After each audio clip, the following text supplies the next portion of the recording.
just about leading people, it's about empowering them through the strategic use of technology. A very good morning to one and all. On behalf of Dr. D.Y. Patil Institute of Management and Research, I, Dr. Jana Joshi, welcome you all to the 2 days national conference organized in collaboration with National Institute of Personnel Management NIPM and Dr. D.Y. Patil Institute of Technology DIT on Pinnacle Perspectives, Unifying Strategies and Technologies for Tomorrow. As we gather here, let's embrace the opportunity for meaningful dialogue and collaboration. The theme Pinnacle Perspectives reflects our collective goal to explore the heights of possibilities and contribute to the advancement of strategies and technologies that will define tomorrow. This conference represents a rich tradition of intellectual exploration and knowledge sharing. It represents our institute's dedication to academic excellence and professional growth, marking another significant step forward in our journey. Over these 2 days, we will witness more than 100 participants from across India coming together to share their unique perspectives, experiences, and insights. The diversity of thoughts and expertise in this classroom is a testament to the spirit of collaboration and the power of knowledge. We are also fortunate to have with us esteemed stalwarts from the industry and academia who will play pivotal roles as chief guests, guests of honor, and session chair throughout the conference. We believe that each participant here will learn and contribute significantly to our collective understanding of the national conference theme. Before we proceed further, let me provide you with a brief insight into our institution that stands as the backdrop to this program, Dr. D.Y. Patil Institute of Management and Research, commonly known as DYPIMR. It was established in the year 1994 with a vision to emerge as an institute of excellence in creating resilient professionals in the field of management and technology. Affiliated with Savitribai Phule Pune University, our institute consistently strives to provide students with the best academic and research experiences. This is a management-oriented and student-focused institute that aims to provide quality education, research skills, and entrepreneurial development among students. It offers various professional courses such as MBA, MCA, and MBA in digital marketing. With great pride and unwavering dedication, our institute stands tall as a beacon of excellence. Honored with the prestigious A++ grade by National Assessment and Accreditation Council, NAC, and the accreditation by National Bureau of Accreditation, NBA, for MBA and MCA programs, we reaffirm our commitment to fostering an environment of academic brilliance and holistic growth. This accolade is a testament to our relentless pursuit of quality education and innovation, propelling us towards greater heights of achievement and distinction. Our institute is recipient of the Best College Award 2019 from the Savitribai Phule Pune University. You all would be thrilled to know that our institute is continuously growing and has established a center of excellence. Its consistent efforts and commitment towards holistic development drives it for being one of the best institutions of Pune. Now, let me give you a brief introduction about National Institute of Personnel Management, NIPM, which has collaborated with our institute for organizing this conference. NIPM is the All India body of professional managers engaged in the profession of human resource management, industrial relations, labor welfare, and training and development in the country. It came into existence on 15th March 1980 as a result of merger of two professional institutions, namely the Indian Institute of Professional Management and the National Institute of Labor Management. NIPM has a total membership of about 10,000 spread over 53 chapters all over the country. NIPM is a non-profit making body devoted to building professional excellence in the field of human resource management to leverage its vast experience and expertise. Now, I would take this opportunity to brief you all about another institute in collaboration with which we have organized this conference. Dr. D.Y. Patil Institute of Technology, commonly known as DIT. It was established in the year 1983 with the vision Empowerment Through Knowledge, international quality standards in technical education. Now, we would take this moment for the lamp lighting ceremony, which symbolizes the illumination of knowledge and collaboration. Now, may I request all the dignitaries to come forward for lighting of lamp.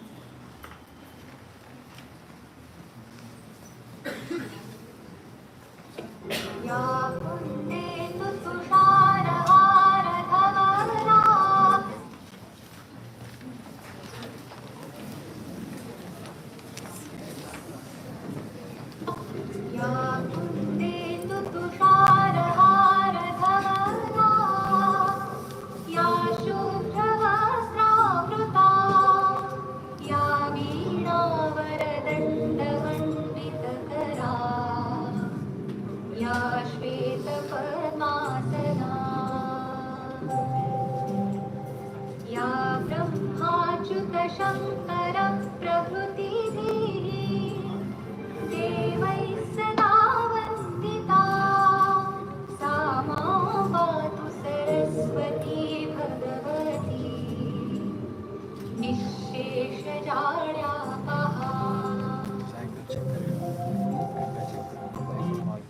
या कुन्देन्दु तुषारहारधवला.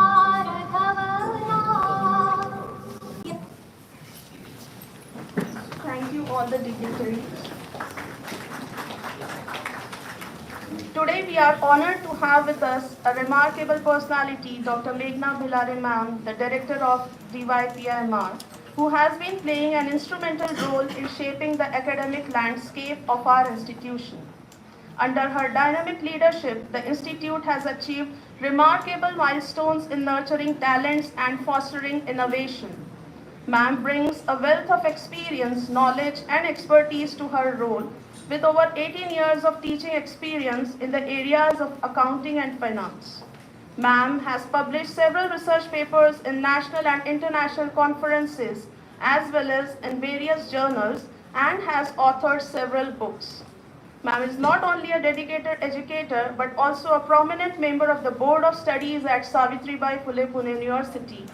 She is a research guide at SPPU and postdoc guide at Dr. D.Y. Patil Institute of Management Studies, mentoring the next generation of researchers.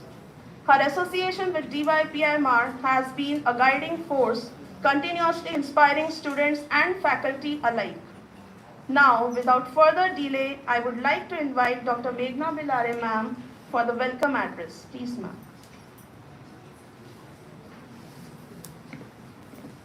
Good morning, respected dignitaries, dear students and all the participants for the 2 days national conference.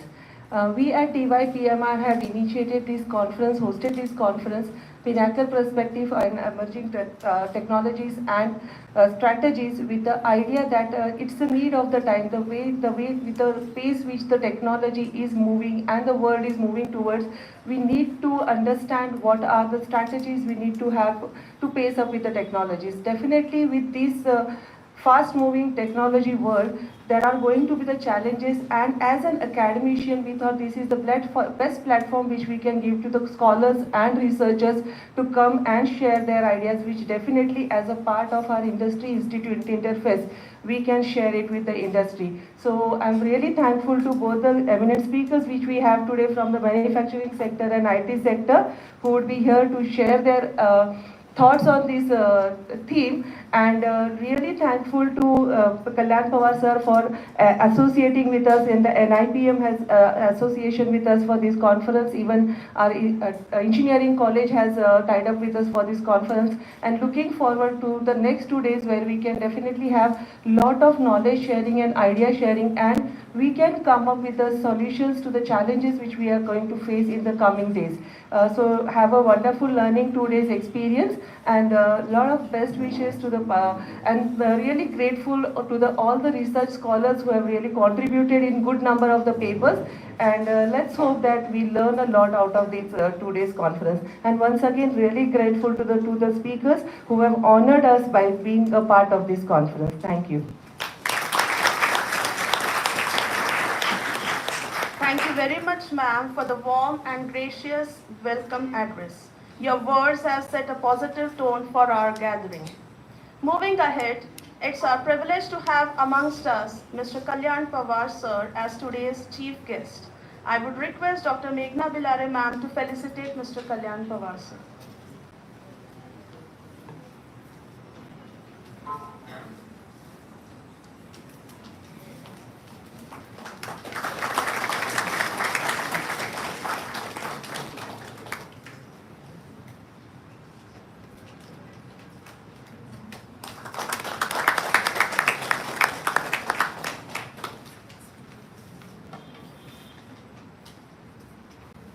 Thank you, ma'am.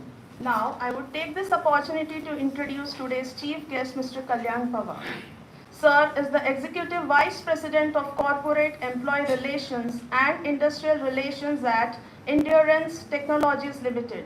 He brings with him a wealth of experience and expertise in the realm of human resources and industrial relations. With his relentless commitment to excellence, he has significantly contributed to the growth and success of the organizations he has been associated with. As an illustration of his commitment to professional growth and development, he is also the chairman of the NIPM Pune chapter. In this capacity, he is an inspiration to many, guiding HR professionals and nurturing future leaders in the field of HR and IR. His journey in the field of HR began as GM HR in Tata Toyo Radiator, followed by Head Employee Relations in Piaggio Vehicles Private Limited. He has also served as the Vice President of HR/ER at Spark Minda Group, where he played a pivotal role in shaping the company's HR policies and practices, ensuring a harmonious work environment for all employees.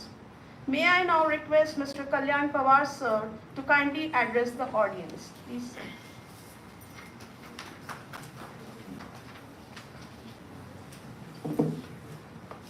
Thank you, ma'am, for so kind of introduction. And good morning to all the faculties, students, and all the members sitting on the dais. So good morning to all of you once again. The dignitaries sitting on the dais, my introduction is already given, so I will not go to that part definitely. But I must express my sincere thanks to the Institute for giving NIPN an opportunity to type for such a important kind of a programs. And NIPM has always focused on India to help the institutes, to help the industry, to help the HR professionals, especially to help the students from various specialization, may not only be from HR as such. But then HR is our domain area, that's what our more focus will be definitely on HR. As far as NIPM is concerned, ma'am has already given an introduction. This is a national level body of HR professionals basically, having its head office at Calcutta. And we are having around 54 chapters all over the country. More than 20,000 HR professionals are the members of this body. And NIPM Pune is one of the chapter, and I am fortunate enough to lead this chapter as a chairman since last 1 year. So with this small introduction about NIPM, let us come back to the topic. I am not the expert, I'll say, on technology front. Our expert Tosar is there, who will be enlightening us on what is happening in technology, where we are standing today, what the world is doing and how we should be really progressing. But I must compliment to the institute.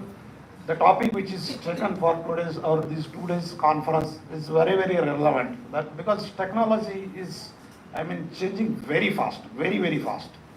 And if we really don't catch up that speed, then probably we'll be behind. And people will definitely move ahead and then will be nowhere. So if you want to progress, if you want to catch up the speed which Western countries are having, then we don't have any option than to really gear up for these new upcoming technologies. Now, there is a lot of new technology, artificial intelligence, machine learning, robotics. So many courses are also conducted in the institutes, and that is a real need of time. Then at the same time, some people are criticizing the technology as well. They are having a fear, they are expressing a fear that whether this technology is going to take away the jobs. Whether this technology is a boon or ban. So that kind of a debate is continuously on. But then over the period you must have realized, we already have experienced that when late 80s or maybe early 90s, the computers were introduced. That time there was a lot of hue and cry. People were saying, computer आए तभी क्या होगा, job हमारे चले जाएंगे, these that. That was the fear people were expressing. But what is the reality today? Reality is totally different. Rather, computers have created a lot of jobs, a lot of easiness in your work, a lot of freedom to the people. And now earlier, nobody was thinking to sit at home and work for your office or, working from home kind of a concept. But this has happened because of technology. And that's why there is no option to the technology. And I am strong, firm believer of the technology that unless and until we gear up to the technology, unless and until we adapt to the new technology, we will not be standing in the competition. And that's the reason, wherever we are today, we'll have to look forward, we'll have to really grab whatever possible opportunities are there for learning the technology, for capturing the technology. Now, as far as industry's requirement are concerned, because I am the industry person and I am working for the industry for more than 35 years, and we see a lot of, when we go for interviews or campus, and when we start conducting interviews for MBA pass outs or PGDM pass outs, then we see a lot of difference between what industry is expecting and what is there with the students. Don't take me otherwise. I am not here to criticize to any institute or any body which is framing the syllabus or anything like that. But then the reality is reality. We can't be running away from the reality. When we conduct interviews and when we ask some questions, then we really sometimes start really thinking whether, industry is expecting something very high or the institutes are not coming to that level. Where is the gap? So that is the question which we really face, and that's the reason NIPM is coming forward and want to work hand in hand with the institutes and really look into the aspect, what is the industry expectation, how the institutes should really focus on providing the required kind of resources to the industry. And basically what industry expect? 4 hours. What are these 4 hours? The industry expect ready material. Industry do not have time to train. Industry do not have time to really spend on the students for 1 year, 2 year. Industry expect very ready kind of a material. That is the first R. Ready to fit, plug and fit kind of a. Resilient. Industry want resilient people. Focus on their work basically. Resourceful. They should not only be doing the activity which they are given, but then they should be having a broader horizon. And they should be really contributing something more about the work profile which is given to them. So these are the basic industry expectations, and then that is what really expected from the institutes. At the same time, industry is also willing to come forward, offer internship programs, detailed internship programs. I think that is a need of time, because theoretically probably students are learning so many things, but then what is the industry environment?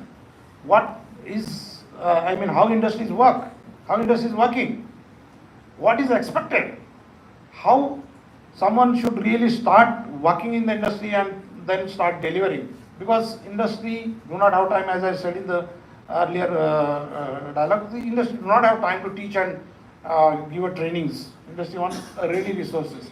And for that, practical exposure, practical experience for the students is very, very important.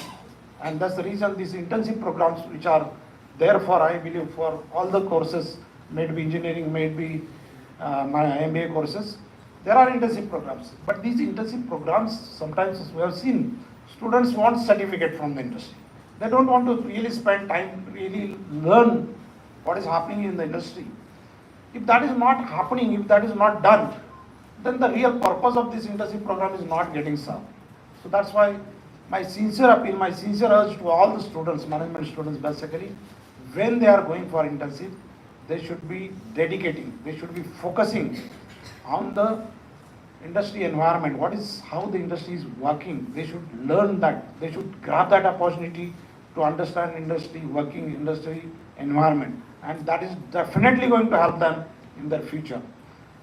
So with this, I once again thank to the institute, Director Meghna ma'am for calling us, giving me an opportunity to stand in front of you.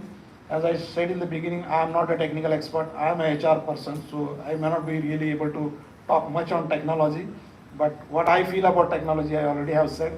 So with this, once again, I thank to the management, thank all the organizers of this conference, and I wish a very, very good luck, best luck for these 2 days conference, and I hope a lot of learning will be there out of these 2 days. With this, I stop here and thank you very much.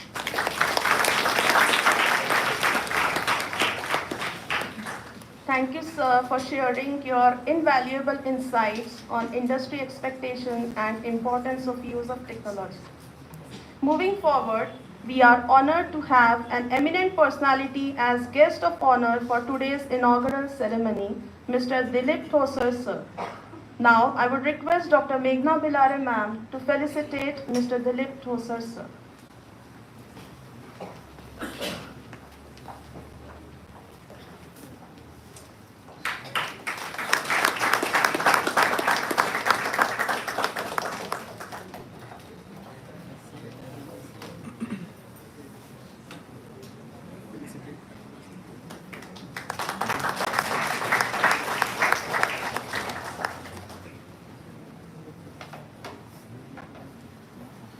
Thank you, ma'am. I would take this opportunity to introduce our guest, Mr. Dilip Thosar, sir. He is an alumnus of IIT Kharagpur and I am Ahmedabad. He is Chief Promoter of Bizathons Incorporation. He has over 3 decades of experience in the Indian IT and education industry, covering functions of business unit management, entrepreneurship, and many more. He has managed business unit responsibility at e-commerce startup Taxi for Sure, now an Ola Group company, headed IT delivery centers, managed marketing and sales at corporations like Wipro and others, headed resource management at companies like Hexaware, and did pioneering work on robotics at Tata Electric Research and Development. He has run his own company delivering software products and services in the Indian markets till their product acquisition. He has conducted various courses and workshops on diverse business subjects for fresh and experienced participants at various business schools including IIM Indore. He has published and presented several research papers, and he has published a book of short stories on science fiction which is highly appreciated by readers. Indeed, we are fortunate to have him as guest of honor. Now, I would request Mr. Dilip Thosar, sir, to kindly enlighten the audience with his address.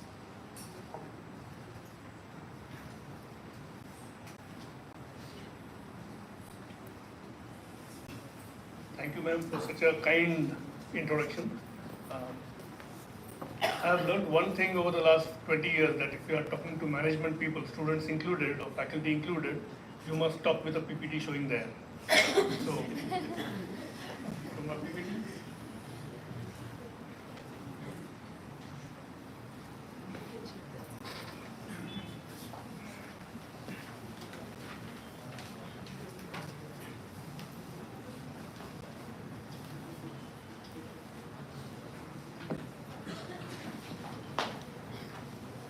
So while the setup is going on, I'll take a seedling from Mr. Pawar's talk.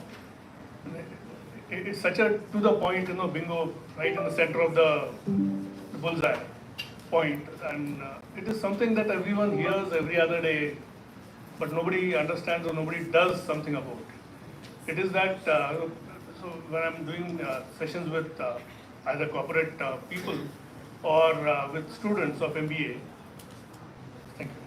How do I go next time? Thanks. I ask them saying, what is it that you are here to learn? So first thing is, what are you here for? They say, oh, we are here for learning. So you get to learn what?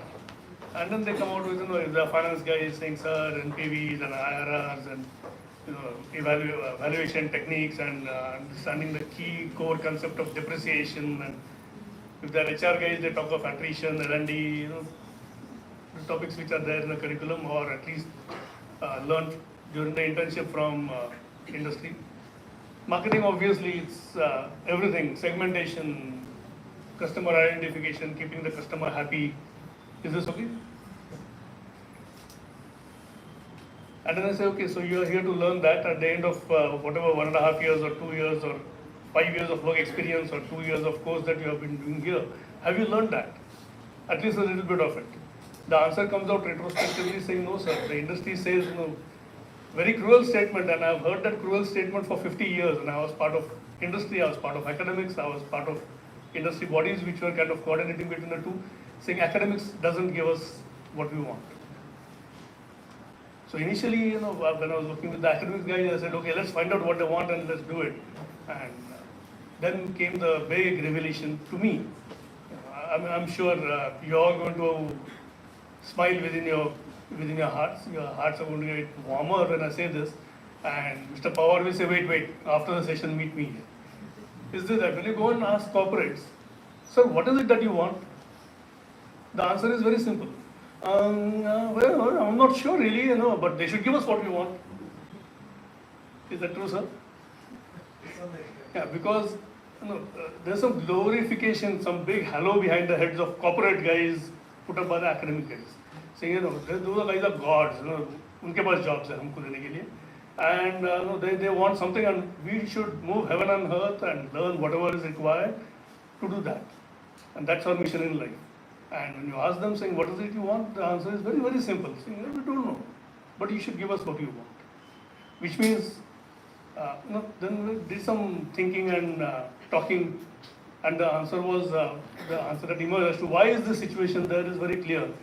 It is because what industry is doing today is not what they want you guys to do. They want you to do something that the companies will be doing tomorrow, which even they don't know. So they are busy doing their daily targets and quarterly targets and doing things and firefighting the problems in their management areas. They don't have time to think what is going to happen tomorrow, unless they come for a session like this and discuss that. And they do that, but the results are not sufficient, and therefore nobody knows what they want, because nobody's seen the future.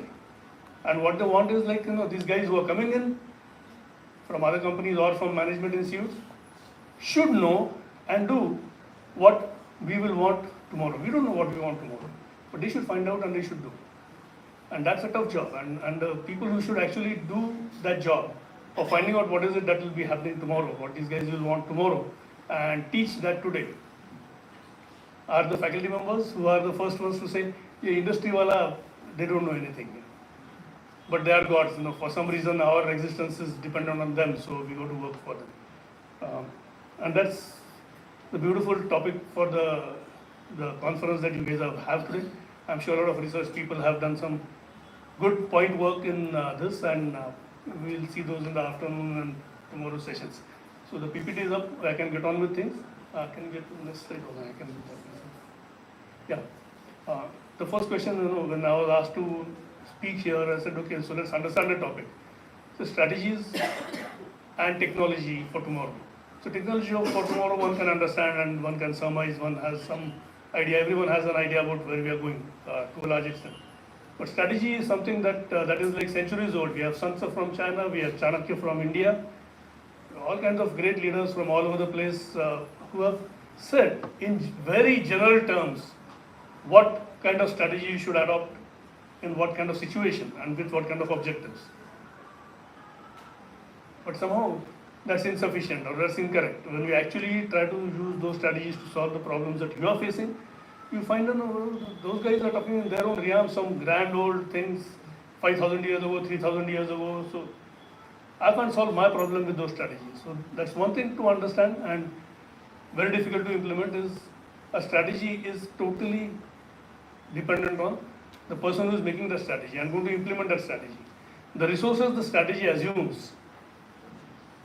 Saying if I ask you to put a calendar on the wall, the calendar out there is a typical example. The old time example, new guys don't have any calendars on the wall, they have the mobile phones. But if I ask you to put a calendar on the wall, one guy will say, okay, I'll get a nail and hammer it in. The other guy will say, no, that's a bad way of doing it. I will get a drill, I'll first make a hole, put a plug there and put a screw inside with a screwdriver.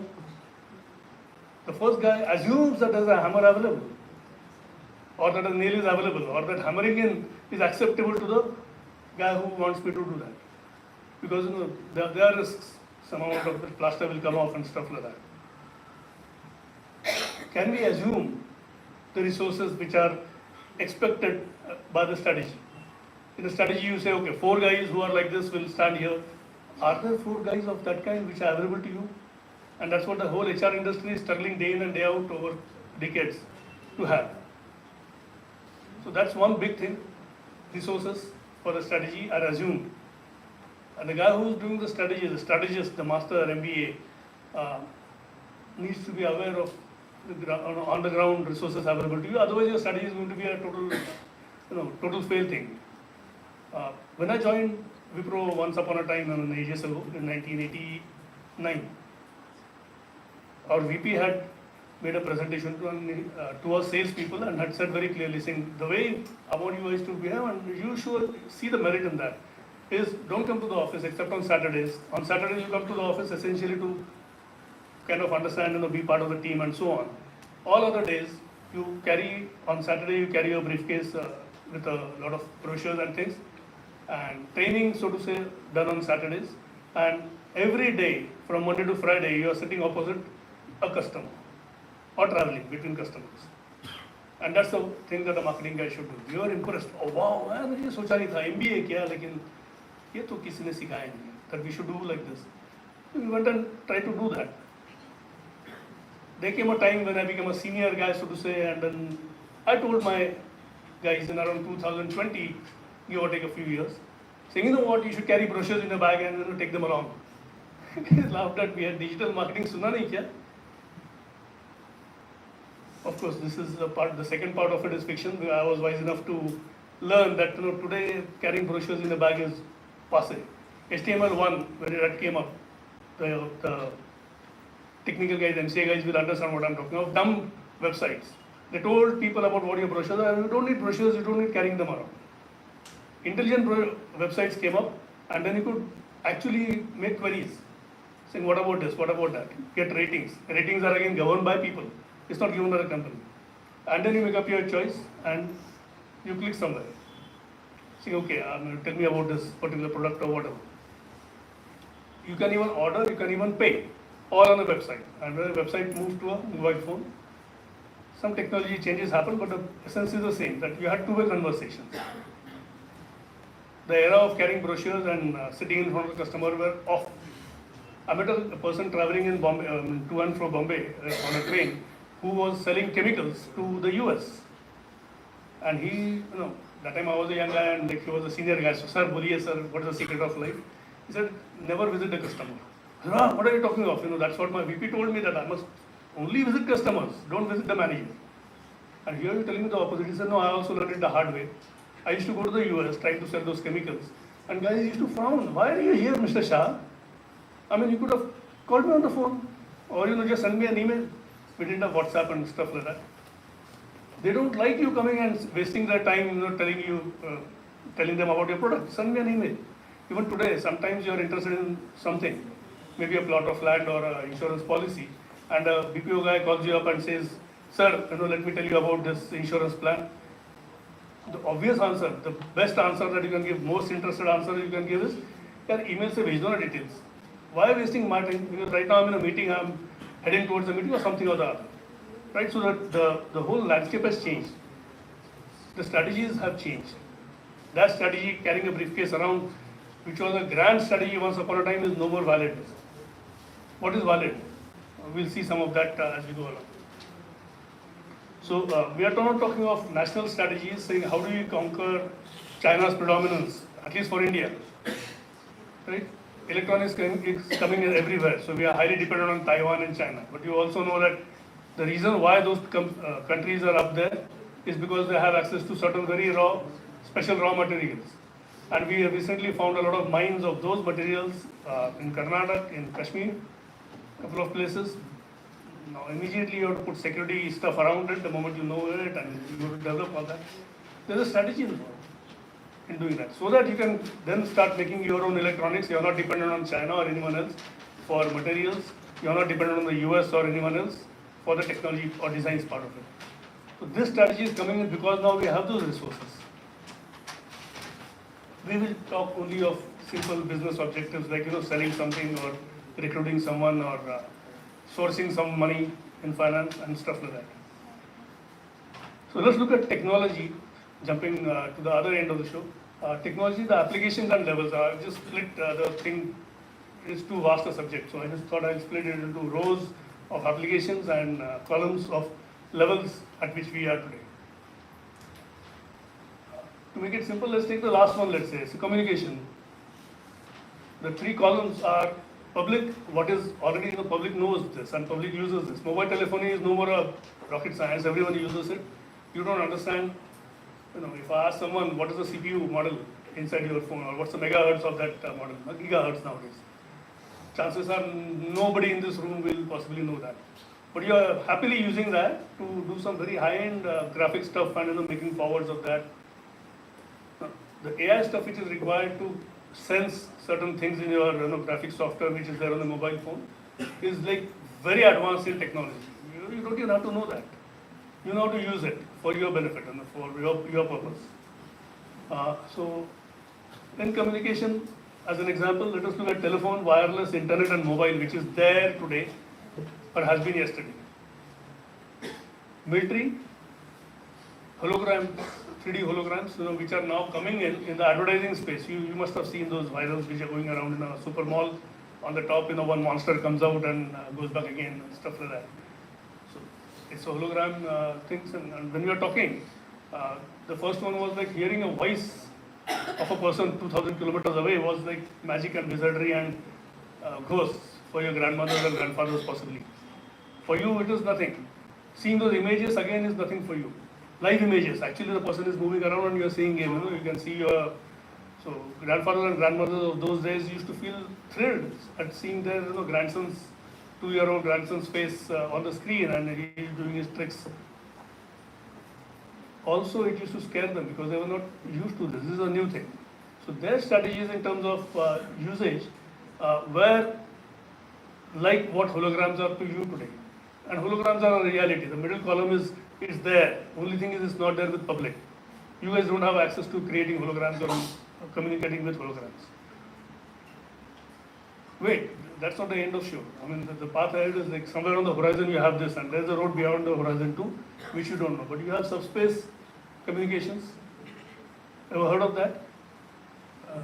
Some techie guys around might have heard of that. Quantum entanglement, which can travel, which is the only thing known, physical thing, that can travel faster than light. So FTL travel, when you have in science fiction you have all that stuff, which is why I called that column science fiction. Now, how is the topic at hand, that is making strategies out of this? So depending on your resources available, you may want to be in the first column, then you are with 1,000 people because everybody has those things. If you are in the second column, or you assume that you get those resources from the second column. Graphene. Graphene is like a 15-year-old invention, discovery, whatever you call it. You know graphene? Graphene is carbon, one molecule thick layer of carbon. So you can actually hold it and do things. It has superconductive properties and all kinds of funny things. And what is it? It's charcoal. or carbon, the thing which you put the kajal. It's just that, but it's one molecule thick, and it's a, it can be a layer one molecule thick which you can hold in your hand like this, and it is a tremendous thing. So it's available, but how many guys have applications based on that? Hardly any. Current problem facing the EVs or the electric, not just vehicles but batteries in general. The power sources for vehicles is cooling the batteries, even CPUs. You can only go so low and then you have cooling problems and they heat up the whole space. So you have all kinds of things. Number one, blow the air, it will drive through convection. Old story, somewhere on the first side. Then you had special coolants saying pass some refrigeration fluid through it, so it will come as a liquid, absorb the heat quickly, and then go as a gas again, get condensed. What happens in your refrigerator and so on. And then now, in the middle tier, there are startups who are actually providing this kind of things. There is motion which can take away heat. Can you believe that? So on top of the chip, they have some kind of a source of that vibration, which just vibrates the whole thing. Everything around it vibrates at such a small volume, you don't even feel it. And that vibration takes away all the heat far faster than anything you can think of. Like, can you think of that kind of a thing? It's available today.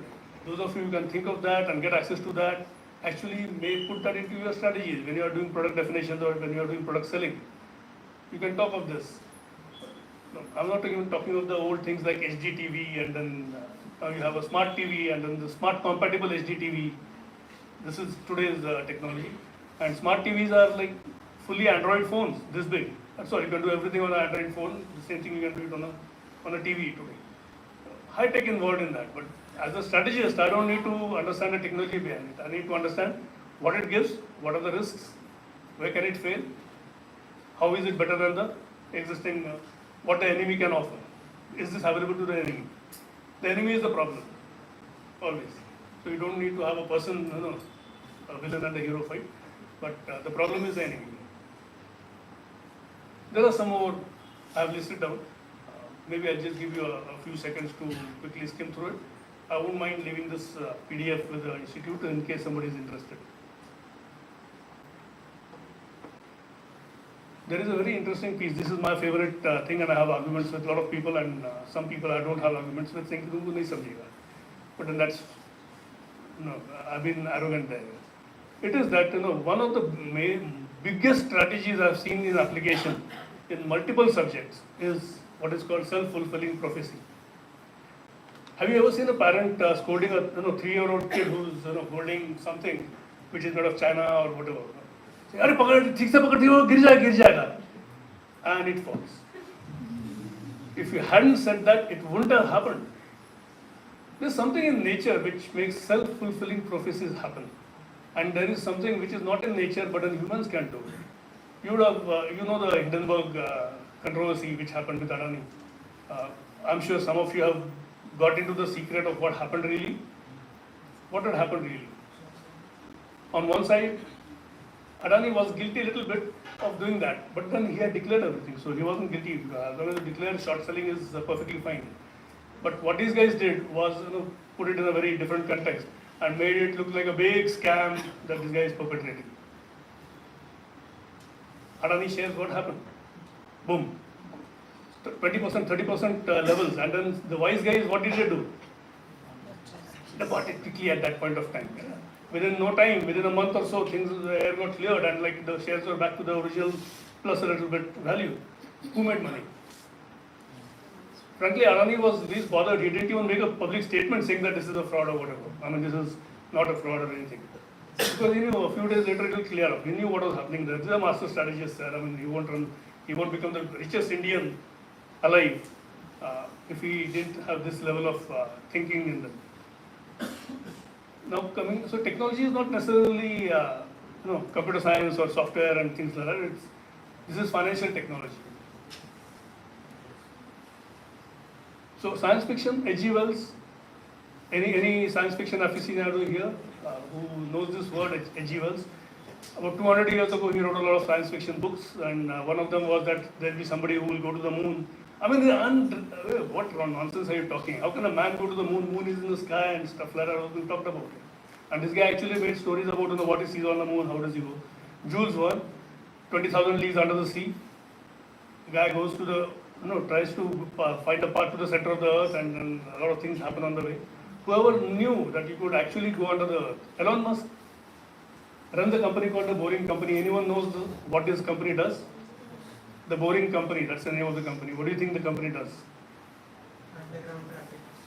It bores tunnels. So you'd say Elon Musk is a very colorful guy. How can he run a boring company? It can't be boring. It is boring in a different way. And that is where life is going tomorrow. Do we see that in the military application? If you have known the Hamas tunnels, have you seen the videos and pictures in the Hamas tunnels? I mean, they are using it. That's one thing which has come to the public view. But a lot of military guys using all kinds of things. Do you know where the data centers are actually located? When we say the cloud, actually there are physical data centers located in Siberia or some God-forsaken places. Simply because that is the best suited place for that kind of an application. Coming back, so science fiction gives us a lot of leeway into where we are headed tomorrow. Because today's science fiction is semi-reality of tomorrow. And that is another instance of self-fulfilling prophecy that we talk of. You think of a solution saying, suddenly the man will become invisible. Fantasy story some days ago. Today you have videos of Chinese guys having, and there are many ways of doing it. Technically, absolutely acceptable ways of doing it. You hold a sheet in front of you and your head is visible and then he moves it and you've seen that video. Can this happen or is it just a fake video? Oh, it can happen, and then the whole technology behind it is actually makeable in the industry. So expect another 5 to 10 years, what are called invisibility cloaks in, who's that guy? Harry Potter. Yeah, you heard of the invisibility cloak. It is a reality today actually, but not yet available to the public. Do your strategies make this, so you go with the invisibility cloak on you and hammer the enemy on the head. Simple strategy here. But it assumes a resource which is coming from here. Yeah. But there are a lot of people who say, how can I track? There's something called a technology radar which keeps getting published by a lot of consulting companies. It shows what is happening to various technologies around the world and at what level are they in terms of their accessibility for general public. If you see those, follow those and do all that, and you are a great guy and you can make very good strategies. Your strategies will be well founded. They'll be very clear about what are the risks, what are the resources required. Otherwise, strategies are like a kid's fantasy. Yeah, I want the moon, so the boy and the girl are there, and the girl says, "Get me the moon," and the moon guy does some, throws a rope and then pulls the moon. I mean, these are all fantasies. This strategy is not a real workable strategy. Even if you have a technology, you talk of the technology being available, otherwise it's a fantasy. Maybe 5 generations from now, there might be a string which you throw and catch the moon and pull it, but not now. So don't make your strategies based on that kind of fantasy.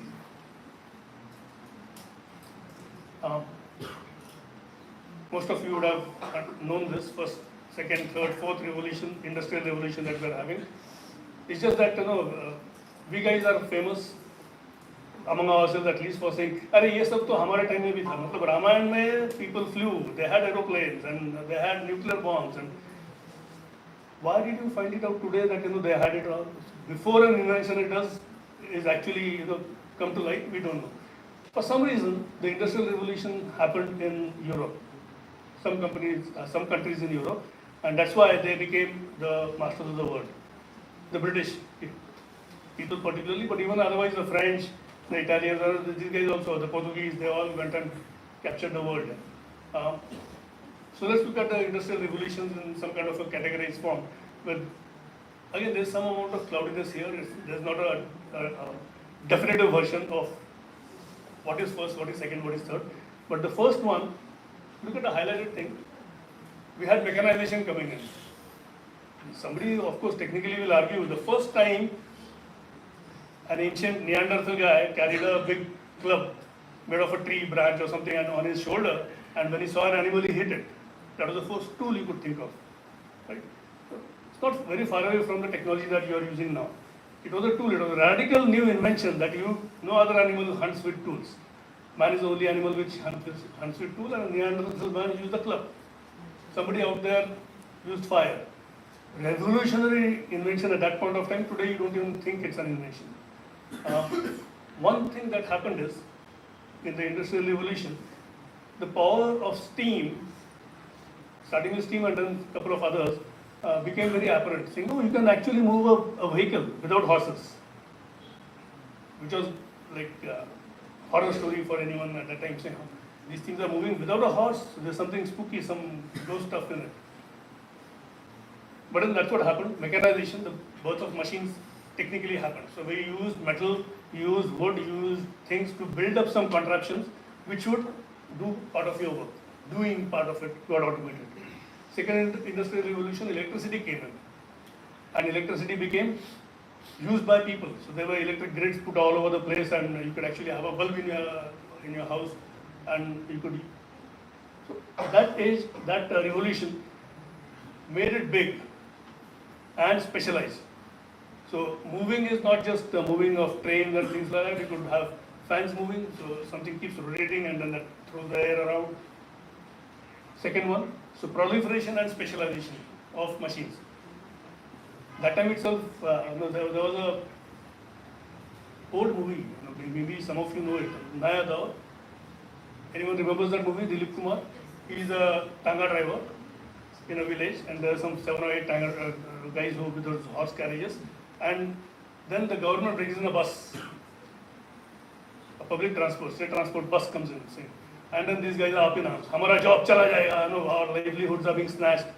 And this is like pollution वगैरह तो तभी सोचा नहीं किसी ने, but at least it was like actually taking away the jobs.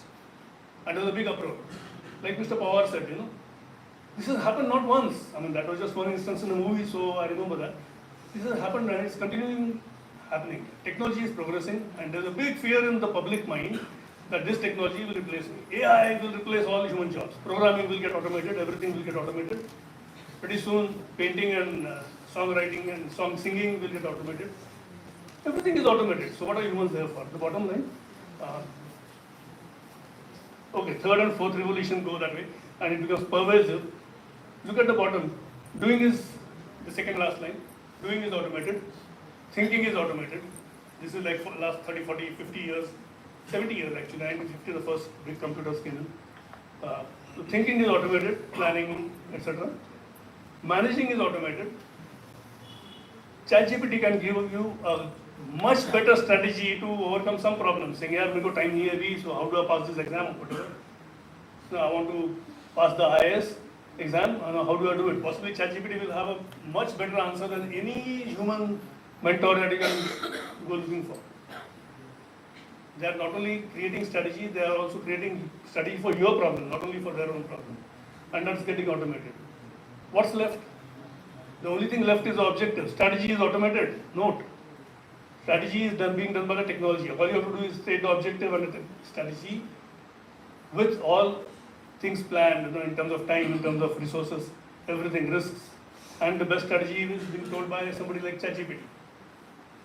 What is left? The only thing left is wanting.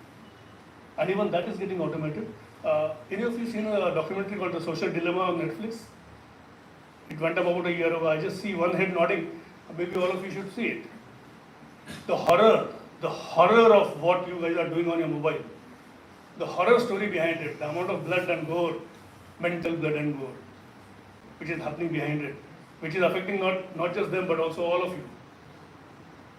No, you get thrilled when you get a recommendation engine or you get an ad which is like pertinent. So I was just talking to my wife saying, Latur ko jaane ka ek trip karna padega because of some corporate training thing that was coming in. Surprise, next day Google khula. Bus trip, bus to Latur, rupees so and so, discounted trip, this, that. Not only have I not typed anything there, so there is Alexa, there are all kinds of things, your mobile, even if it is kept there, is listening to what is happening here, and then the fellow has AI behind there, somewhere in Google Cloud, which is analyzing. Luckily, it is not doing anything else but an innocuous thing saying, this guy will want a business trip, bus trip somewhere, and it's just showing me ads. It can do something else too. And it's just that it's been put to this use. And the horror, it is drilling into my head, jana hi padega, self-fulfilling prophecy. That fellow is doing the self-fulfilling prophecy, and I'll ensure that I go to Latur. I mean, it's so ridiculous. That's how you buy most of your stuff nowadays. Buying very innocuous activity. There are things, there was this game which asks you to achieve some objectives, and the last objective where you become grandmaster is like you commit suicide. I forget the name of that game. Blue whale, yeah. And there were people dying actually, people were playing that game and people were dying actually. I mean, you can imagine what kind of hypnotic effect technology was being used for to delete you. There was nobody sitting there telling you to commit suicide. The programmer had done his job, that's all. There was no human telling you. That is going to happen. So even your wishing is now getting automated. There will be a sensor, and this is not day after tomorrow, it is just tomorrow and today. There is a whole sensor which tells you, how much is your blood count, how much is your BP, and how much is your X and Y and Z, and it will tell you how many cups of sugar you should eat during the day. Ain't sure. Or else, डर के मारे तू 3 sugar बोला ना, 3 खाने का सिर्फ एक खाया था वो चाय में लिया, then I should have. It's governing your life.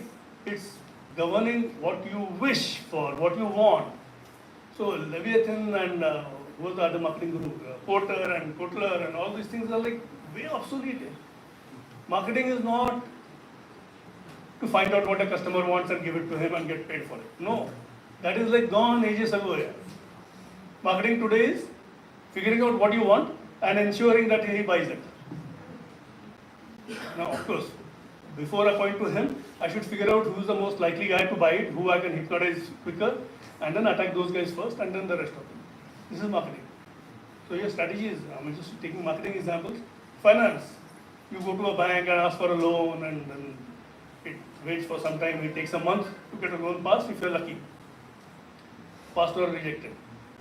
Today, how do you do it? There are software driven by startups, and there are agencies like Crisil is just one of them, but there are so many agencies which do a credit rating on your internet transactions, what is available on the net for you. Your profile is known to the fellow who you are applying for a loan. And instantly they'll say, okay, I'll give you not 50 lakhs, I'll give you 30 lakhs, and with this kind of a moratorium and this kind of a payment schedule. And the NPA of these guys is the lowest. So Mohammad Yunus had a big surprise for us. What is he famous for? Microfinance, I don't know if you remember that name. Right, go to the lowest stratum of things, say, give a sewing machine to a lady, and then she will ensure that that the money that it costs her, you are giving a loan effectively. NPAs on microfinance were zero. Amazing surprise. All these nationalist banks had big things. What is his salary today? Will he be able to pay this tomorrow? And what industry is he in? Is he in a risky industry? Is he going to die tomorrow? Then my payment will stop. All that is nonsense. So everything is changed now. Thanks to the data being available to the fellow on the net in electronic fashion. Every transaction you do, including making a trip to Latur, is recorded there and is put to him. Saying this guy makes trips to Latur, paisa nahi milega. My credit rating has gone up or gone down based on data which is available there, big data. So this is the macro picture. I am going to suddenly switch to a micro picture and then terminate. The in-between picture. What is happening? And this is known to all of you. I mean, I'm sure somewhere or the other you would have known this. One thing is everything is getting automated, which means humans are stepping out and machines are stepping in. Everything. Credit rating is a human task. No, it's getting automated. There's a computer doing it. Digitalization of everything is happening. Now, unless you have a digital record of something, it's not really so. Google Maps, amazing power it has and amazing data it has. Do you know who feeds the data that from now on this road is a one way? Do you know who tells Google that? Google Map? Anyone has a clue? You guys are all doing it. Because they find that there are 1,000 mobiles going this way to that way. And now suddenly 1,000 this way and 1,000 this way maybe. And now suddenly 1,000 are going that way. Nobody's coming this way. What's happening? The algorithms which say, wait, that means this road is not there anymore, or it's a one way. This is how Google finds out. You must have seen that thing, one guy in Germany pulled a cart with some 1,000 mobiles in it and just slowly pulled that cart through some big area in Germany, in some city, I forget the city name. What happened? Google Maps showed huge traffic jams in that city. Sub traffic jam there because it found all those thousands of mobiles going so slowly. I was thinking, yeah, jam hi hai yahan pe. I mean, this is crazy. You would have heard of the train, I'm sure. It's there on YouTube if you wish.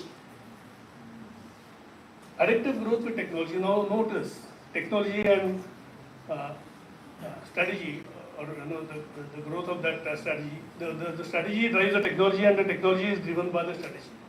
It's like they're feeding each other. And what is happening is because of that, volumes of everything you are doing is going up. There was a time when a teacher taught how many people? Now don't go back to Gurukul days and all that. Even 50 years ago, there were 30 people, 20 people, 10 students there. And that was being kind of taught by a teacher. Today, how many students does one teacher teach? Sorry?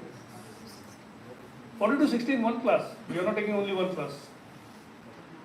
You take 10 classes, 600, right? And they are simultaneous in the sense in the same year or semester you are doing that. Volumes have grown up. The 4 V's. So I will not get into VUCA much. Velocity is gone up. You are supposed to teach so much in this much time. And don't worry, 2 years from now, you will be required to put so much in so much time. This is happening. I mean, it's happening. Better have your strategies work towards that. So velocity is increasing, variety is increasing. I teach marketing. अच्छा marketing में क्या सिखाते हैं? I teach. Give me a marketing or a finance. Finance. I teach net present value of an investment or of a cash flow. तुम्हारा क्या model है? ये हमारा discounted cash flow model. Will fail. Look at this scenarios, 5 scenarios. In project planning, we have these scenarios coming up in any project management situation where you get multi IRRs. There is a 5-year project, you get 5 mathematical answers to the IRR. 2 of them are positive, so you are confused. 3 of them are negative, you can throw them away. 2 positive. So is the IRR of this project 10% or 25%? Because my cost of funds is 15%. If it is 10, then I will reject it. I will not do the project. But if it is 35%, I will run and first do that project. Getting superlative returns on it. There is variety coming in which is totally throwing everything upside down. There was a time we talked of ATL and BTL, above the line, below the line, sales promotion. The marketing guys would know this, right? So Times of India mein bada ad hai. Would a coaching class in Pune put up an ad like this? If you are a coaching class in Pune teaching MBA admissions, would you put up a full page ad in Times of India? No. What would you do? Why not? Because billions of people are seeing it who are of no use to you. So what do? You will go to ATL. I am based here in Wakad, so I will go to Wakad societies and go package button. Why? Because those people are the most likely people to come to me. Nobody from Hinjawadi is going to come to Wakad, or nobody from Hadapsar is going to come to Wakad for a coaching class, right? BTL is the best thing. All that logic, marketing guys taught till maybe 10 years ago. Upside down. Today, how do you do selling to a new crowd? How do you create awareness? Viral marketing. I don't know who it is going to. I know that the video or whatever is something that my target segment is going to find attractive. And I just put on the net. Don't worry. They will forward it to each other and whatever. People who are interested in that kind of thing, which is going to have a small little banner of mine. Or that is my beauty, how good relic I make there. And I'm going to sell it that way. Paradigms have totally gone upside down. Now, this is BTL or ATL? What knows? I'm actually hitting, see, you get a forward which is showing something which you are least interested in. You just scroll it, you can see it, right? But somebody interested in that will see it. What am I doing, ATL or BTL? I'm doing ATL, getting BTL results, far more. Super BTL results. And how much money am I spending? A fraction. I can have 5 ad agencies build beautiful videos for me, different kind of videos, and actually viral all 5, or maybe choose one and viral. And I can spend all my money on that. Deepfakes. You have Trump, actually standing like this. Trump ka video dikhta hai. D.Y. Patil, IMR is one of the best institutes I've ever seen. Trump किधर आया यहाँ पे? कब आया? This is authentic video. I mean, what better evidence of his visit here, can I show to you, apart from a video of his? And actually, as he's walking by, and there's this building behind, and her image, the director's image of walking ahead of it and actually shaking hands with him. You met Trump? Right in front of our porch. This is available today now. So if you get some data, is that good data, bad data, real data? There is nothing like real data anymore. How can you analyze data without believing that it is real? All big problems, all these problems are there. What is the answer to all that? Who created this problem? Technology. How will you solve these problems? Technology. So you got to use technology in your strategies, and then the moment you do that, what will the villain technologies do? They will say, okay, you are hitting me here, I will jump here. Then you got to say, oh, why am I hitting there? I moved here. And the chore police car thing continues, right? So strategy and technology are literally build a vicious cycle. In our case, we call it a vicious cycle. The younger guys will call it a virtuous cycle, because then you take sides and you get paid for it. You get a damn good job, and you keep fighting this war as a career. If you are on Netflix, do see, no, that is on Amazon Prime. Philip K. Dick is a major science fiction writer, and Electric Dreams is a set of serials where 6 or 7 beautiful science stories are there. Wonderful stories. Anyway, one thing I want to bring out of that is the whole humanity is there in small pockets, and the movie talks of one area in which there's a factory which keeps churning out things and sending it to them. Churning out things, like a drone aata hai, it drops the things there, shirts, trousers, saris, chairs, tables, whatever, and keeps dropping there. The guy said, we don't want it anymore, yaar. Nahi chahiye, bas ho gaya. There aren't any people left. I won't spoil. This is just a small part of the story. The killer comes at the end of the story, which I won't spoil the thing, but do go and see that. Can we have factories? Because everything is getting automated. You have automobile factories in Japan or a lot of other places now are manned by 3 people who are just sitting there in the AC room, bashing in number of consoles in front of them, saying, "Keep chal raha hai." Somewhere you see a problem, the guy will go and try to fix it. If you can't fix it like this. Same thing will happen in every other thing. The market is being pushed to DIY. You go and pick your own thing. Right? Customer is happy because he gets to do the last piece of manufacturing himself. Subway, there is an ice cream thing, which where you have a number of toppings, a number of flavors, a number of sweeteners, and a number of side things, wafers and stuff like that. And you choose your own thing. What do you mean choose my own thing? I'm manufacturing. You are just giving me raw material, I'm manufacturing. IKEA, big, grand example. We are just giving raw material and we are manufacturing. The trend is very clearly going there. Make the customer make his own thing here.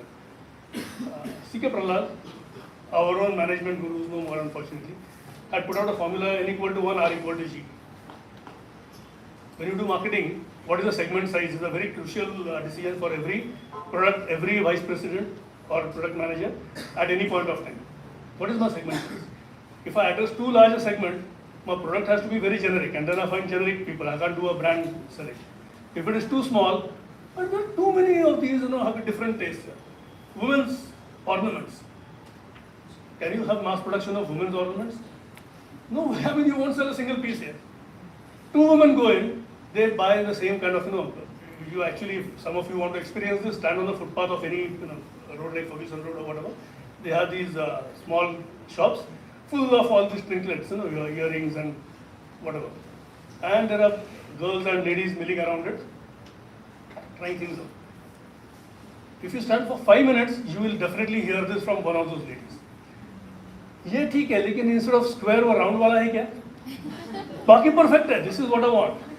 And the fellow is not giving it to you for 5 crore rupees. Yeah?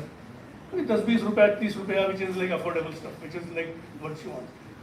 How can I make this same thing, but with a round, whatever that component is? Any answers? Has nobody heard of 3D printers? So I have one 3D printer, and these are all mock. I don't invest in inventory, my inventory is 0. And my delivery is to N equal to 1. Madam comes in, today she wants a green wala chahiye wahan pe. I say, wait madam, I will order it. कल आके ले लेना। कल madam आते हैं बोलते हैं green ठीक है लेकिन वो सर्कुलर है उसमें होल चाहिए यार, ऐसा वो अच्छा नहीं दिखता। अरे मैडम आपने वो नहीं कल बोला, नहीं नहीं बोला, you want to sell me और you don't want to sell me, you decide. नहीं है मैडम मेरे पास, अब lost the sale. Or else I carry all kinds of inventory, you know, with holes, without holes, with triangles, with squares. No, it is impossible. Now these street side shops do what I had suggested earlier. A smart guy, when the lady comes and says कि इसमें circular मिलेगा कि नहीं, and I've seen some smart guys, very rare, but you know he takes that thing, puts it on her ear, says, madam वो circle अच्छा नहीं दिखेगा. You have a nice round face, so you know this will, ये जो है ना square over, that will look perfect on it. Self-fulfilling prophecies. Make it a self-fulfilling prophecy. What are you driving? You are not driving any of the menial things like doing, and you are driving wanting. Now she wants to buy that हाँ जो है वही ठीक है. You have achieved your thing ना, जो भी inventory भी किया. Huge turnover you would get. Netflix is social dilemma to watch, but be sitting down, have your food and everything, and have some moral supporters next to you when you watch this. It's very hard hitting. The weak-hearted will actually want to go and commit suicide. Now the key question, and I will close after this. So what do you do as a person who is looking for a job or who is doing a job, who is still in the grihasthashram phase of life? Right, you can't say sab mithya moh hai, I'll go to the terrace and jump. No, that is not the answer. Yeah, or I'll do nothing. I'm just stunned like a deer, with the headlight turned on. The guy is stunned. No. So what will you do? Mr. Power had an answer. Reskill. Is that easy? I've found people my age, let alone my age, even 30-year-olds, telling their kids who are like 5-year-olds, ये setting करके दे यार वो WhatsApp में ये कैसे करते हैं? Then the kid tells him, अरे वो open this, open that. You do it and give it to me. Have you guys seen this? This is a pretty daily occurrence with a lot of homes. It is not very easy to reskill. The prime reason why? Because we say that the cost of reskilling in terms of my personal cost, my effort to be put in and the cost money also, is too high for this game. And by the time I reskill from A to B, because B is what is wanted, the world has moved from B to C. So what am I? I am still obsolete. And which is why that original tension between academics and industry. You guys are looking at a moving target and thinking it is static. यहाँ था हमारा उसको अरे वो हवा में गया था, he is moved there. You are forgetting that he is moving there, and therefore academics should deliver for employability people who will fight tomorrow's problems and not people who are fighting today's problems, because today's problems will be gone when today is yesterday. Gig careers, big careers. Today the economy is a gig economy. There was a time when somebody joined a company and retired at the age of 60 or whatever, and he grew. If somebody shifted companies, that was like, क्या हो गया? Company बंद पड़ गई sir, तो जाना ही पड़ा. Understandable. Any other reason? पागल है क्या? Nice job he is doing and he is like leaving and going and joining other company. God knows why. क्या पैसे ज़्यादा दे रहे हैं क्या? थोड़ा सा पैसे ज़्यादा दे रहे हैं. Boss, you don't know what that company is. It might be all devils there. You know this company, right? Everything is fine. There are some problems, but you know how to live in those problems. Today, for the last 15 years, anyone who is in a company for more than 3 to 4 years, बेकार आदमी है, no other company wants him. इसको कोई job ही नहीं देता है, इसलिए बैठा हुआ चिपका वहाँ पे. जब ये कंपनी भगा देगी उसको तो क्या करेगा? I mean, that is the thinking. Come on, I'm there. I'm a loyal employee. I will stay here till retirement. You are a bad guy. If you are thinking that way. It is a gig economy. I have X skill. I will come, do X skill. You want that job done right? I'll do that job with that skill. Pay me. Over. All the CPF, PPF and all that is all gone, obsolete. Already in a lot of private sector companies, the concept of PPF is not known. The concept of PPF is thoroughly misunderstood. Everyone joining says, sir, in hand कितना मिल रहा है? अरे in hand नहीं, बाकी सब तुम्हारे bank में जा रहा है यार, तुम्हारे अकाउंट में जा रहा है. नहीं सर, वो PF डिडक्ट होता है. PF डिडक्ट होता है. The company is giving you the same amount and then putting your deduction and adding in your account. नहीं सर, हाथ में कितना मिलता है? But that is all going. Now the younger guys are all very clear. इतना करो, इतना पैसा दो, bye bye, nice knowing you. We have met somewhere. Ah, you're my boss in that company. Ah, ठीक है. Now क्या कर रहे हो? Sir, I'm joining your company under you. What happens? And there's nothing disrespectful about that. There's nothing disrespectful about a 40-year-old working for a 30-year-old. His boss is like 30-year-old. Life goes on. This was anathema some time ago. I remember my wife's grandfather resigned because at the age of 50 or whatever, a guy reporting to him was made his boss by the Britishers. British guys have nothing to do with your well-being and stuff like that. So there's some politics going on. He resigned. I said, yeah, no, yaar, how can I work with this? Even that guy will feel uncomfortable telling me this. He's been telling me, sir, ye karu kya, meko sir approve. And now suddenly he's my boss. I have to say the same things to him. Not doable. Not doable. No more. Today everything is acceptable. I don't care if my boss is a woman. A woman as a male's boss? क्या हालत बना रखी है तुमने अपने खुद की? Resign and go away and somewhere pick up a good boss. What is bad about a woman boss? नहीं यार, how can I work under the ladies are all to inferior grades? Yeah, no more. Goras are the great managers. मेरा boss ना, I used to report to a Gora. Wow man, you are great. Your boss was American. Who cares? American guys are dumb. It has been proven. Indian guys have gone and become CEOs of something like 60 companies, like the top 100 US companies. Right? I mean, Indira Nooyi was just the first, or maybe one of the first few. Today there are 60 companies across sectors, all sectors in the US alone, who are headed by Indian CEOs. I mean, people of Indian origin. The Prime Minister of UK, तो बात नहीं करना. And he is doing wonderful things, though he'll be kicked out pretty soon is what it looks like, because, well, I'm not discussing politics here. So, point remains, gig careers versus big careers. Gig career is a big career. When you go as a consultant, get paid 20 crores a month for doing a one-month job, you have a right. But you are not in employment and you don't want a job with those guys at whatever amount. It is a gig economy. All strategies are therefore short term. I mean, your management, faculty members and students, shouldn't you be jumping on me saying, क्या बात करते हो sir? Long term देखना चाहिए. Short term is like, if there's a decision which is going A way, if you're saying look at a short term, but B way if you're going long term. Everyone recommends B, right? I mean, obviously you have to look at a long term.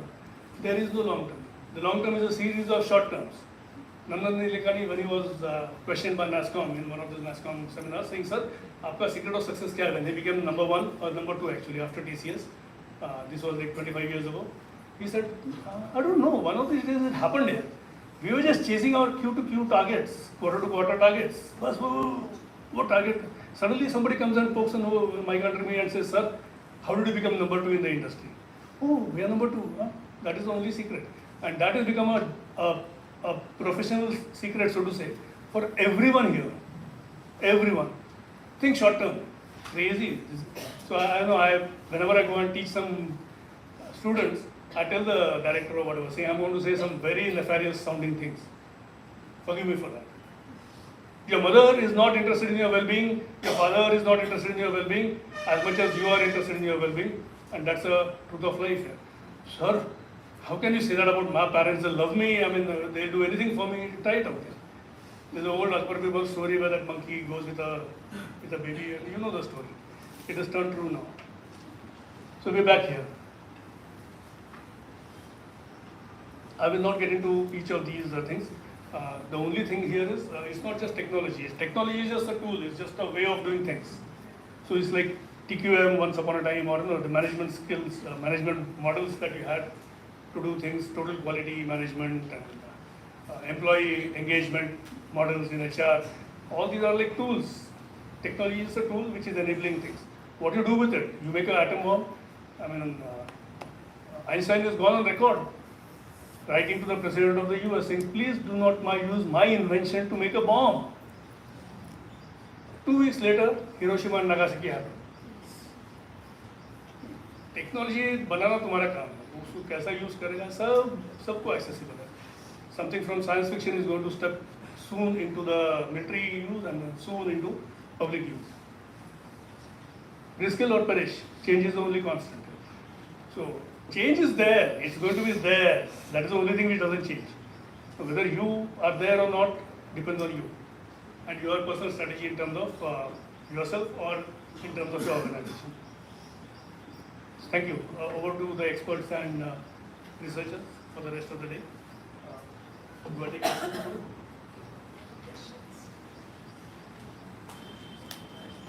I love this question. Any questions? Because you are taking a big risk and showing such nobleness of heart. But over experience, you understand that no one can ask you any questions, so you're happy. अच्छा तो मैंने था. I did my job.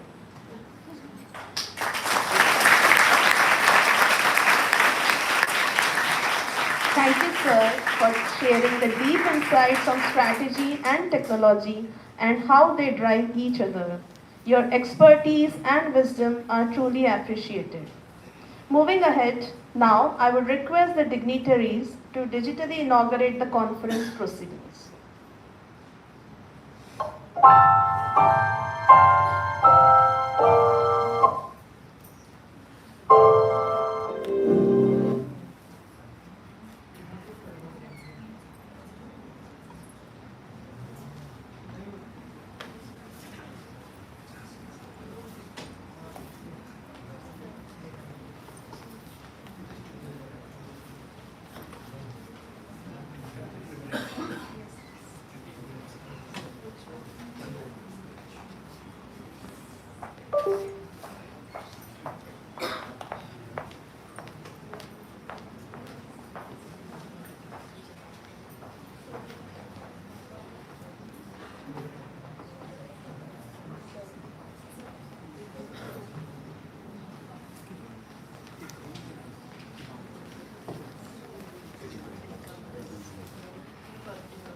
Moving ahead, I would take this opportunity to call upon Dr. Manjiri Patwari to propose vote of thanks.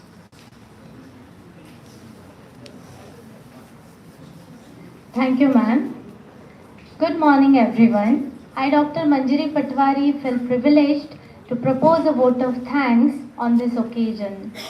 At the outset, I would like to thank Mr. Kalyan Pawar sir, Mr. Dilip Thosar sir for their enlightening session.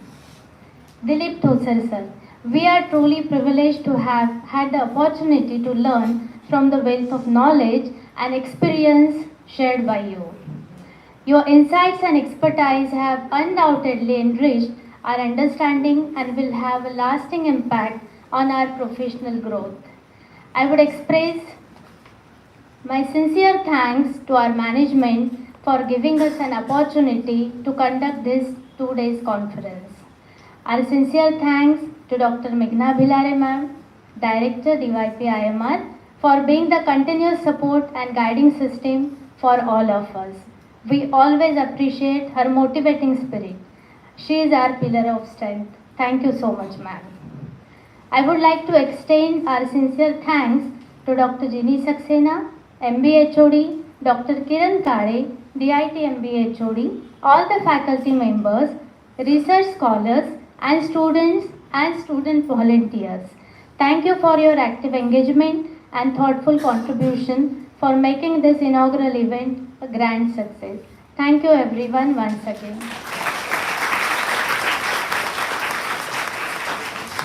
Thank you, ma'am, for your kind words. As we come to the end of the inaugural session, we are sure that this national conference will definitely be a source of inspiration and a catalyst for positive change in our respective fields.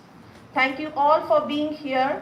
With the permission of dignitaries, now I declare that the inauguration ceremony is over. Thank you.